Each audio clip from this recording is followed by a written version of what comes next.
is a choice, and yet so many people decide not to be free. I'm a free man, and I can think freely. I think we're crazy. They call us freaks.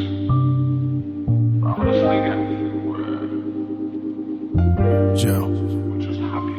I just don't get it. I see parents crying as they walk into the layout room. Expressions on their faces tells of tragedy and doom. As a son, I think of my own folks and I start to cry. Why do we gotta go through these things, please, oh God, why? I know we got no right to question your will, oh Lord. But sometimes I just wanna put my pen down and pick up the sword. Sometimes I feel that laws ain't enough to avenge the fallen. What's jailing a man gonna do for the family of that poor woman? What's 25 to life gonna do for those motherless children? I hope that man would just rot in hell for the pain that he's caused them. But who am I to judge based on my human emotions? Some say we're only human and that some of us are still evolving. We pretend to the rest of the world that all seems okay when, in fact, we brush aside issues affecting our own nation. I wish these higher-ups would come to their senses. Don't they see our mothers die while we seeing life through different lenses? I wish they could feel what it's like to go to a hospital and get told there are no beds, so you gotta sleep on the floor along with everybody else, and get waking up at night with a stench of death and get told to go home because they don't have any more meds. It's reality, but not for those who have the power. It's our tragedy. The rich get richer by the hour. That's disparity. When the fine line between rich and poor is a metal fence that separates the settlements from a 15-floor complex. I'm often told I shouldn't complain because I got 2 arms and 2 legs and a God-given brain, and how I should get off my ass and look for a job so I can get paid and then struggle to feed my family while being on a minimum wage. It's ridiculous. $50 could buy you so many things when I was a kid. Now $50 is only loose change to these little kids. I wish I could go back to them days, but it is what it is.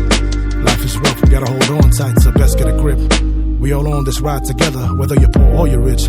Cause at the end of the day, life is short and today is a gift. And ultimately it's how you treat others while we coexist. And depending on how you treat her, life can be a snitch. I wish that more men could focus more on their family and kids. Education starts at home, not in a classroom with desks. When we abandon our offspring and darkness teaches them how to fly, don't be surprised when they come back and try to burn up the nest. Bringing life into this world is truly a blessing. You may not plan for it, but God did, even before creation. Teach them to pray when they're still young and you won't regret it. So when you're gone, they'll still know who to turn to when life be stressing. I wish that tribes would all respect each other despite the tension, and not to treat the loss of life like nothing more than compensation. The real enemy can't be seen and is full of deception, and pulling strings behind the curtains just to keep us guessing. I wish we'd realize the power that we all have inside us and use it against the enemy instead of letting hate divide us. I love my Lord and Savior Jesus Christ, He lives inside me, and I will worship Him forever, and I can't deny this. I wish that we could all just get along now instead of fighting. Unforgiveness is a virus and it beckons violence.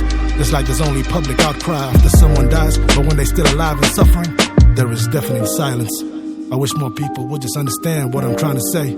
I hope this world can be so much more for our kids one day. And it hurts knowing there's so many who won't be saved.